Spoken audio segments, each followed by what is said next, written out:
மாவட்ட சமணர் படுகைக்கு நாம வந்திருக்கோம். அந்த சமணர் படுகை மலையில உயரமான இடத்துல இந்த விளக்கு கம்பம் அமைஞ்சிருக்கு. இங்க உள்ள கிராமத்து மக்கள் இதை கடவுளா வழிபடுறாங்க. ஆடி மாசத்துல தலையாடி, நடுவாடி, கடையாடின்னு சொல்லுவாங்கல்ல, அந்த 3 கிழமைகள்லையும் இந்த கம்பத்துல விளக்கேற்றி இங்க உள்ள மக்கள் வழிபடுறாங்க. இங்க குடியிருக்கிற பக்கத்துல குடியிருக்கிற விரும்புராஜா கிட்ட இதை பத்தி நாம இப்ப கேட்போம். போங்க விரும்பு சொல்லு போட்டக்குன்னு நான் இந்த ஊரு இங்க இருக்கேன், யூடியூப்ல போடுவேன். இப்போ இந்த கிராமத்தில் வந்து எப்படின்னா இதுக்கு தானாக வந்து இவங்க கவர்மெண்ட் வந்து செய்யலை.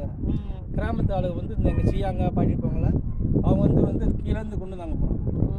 யானை மூலியமாக வரல, மனுஷங்க கிராமத்து ஆளுங்க வந்து கீழேருந்து வந்து தூக்கிட்டு வந்து மேலே ஊட்டி வச்சுருக்காங்க. அதாவது உங்க தாத்தா தாத்தா பாட்டை வந்து ஊட்டி வச்சுருக்கு. அம்மா வழி தாத்தாவா அப்பா வழி தாத்தாவா? அம்மா வழி தாத்தா. அம்மா இதை ஊன்னதுக்கு வந்து ஃபாரின் சேர்ந்து ஊன சொன்னாங்க. அவங்கள மீறி நாங்கள் வந்து ஊண்டிருக்காரு. நம்ம இடம் நம்மளை ஊண்ட வேண்டாம்னு சொல்றதுக்கு வெள்ளைக்காரன் யாரு?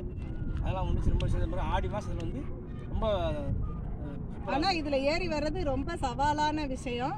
இந்த ஊருக்காரவங்க துணையோட தான் நான் இங்கே மேலே ஏறி வந்திருக்கோம். நாம் யாரும் தனியாக இதுக்கு வரணும்னு ஆசைப்படக்கூடாது. இந்த ஊருக்காரவங்க துணையோட தான் வரணும். ஏன்னா இங்கே கொஞ்சம் சரிஞ்சோம்னாலும் 500 அடி 400 அடி பள்ளம். அதனால் இந்த ஊர்க்காரவங்க அவங்களுக்கு தெரியும், இங்கே ஆடு மாடுகள் மேய்க்க மேலே வருவாங்க போவாங்க, சின்ன பிள்ளையிலேருந்து பழகுனவங்க. அதனால அவங்க துணையோட மேலே வந்தால் பயம் இல்லாமல் இருக்கலாம்.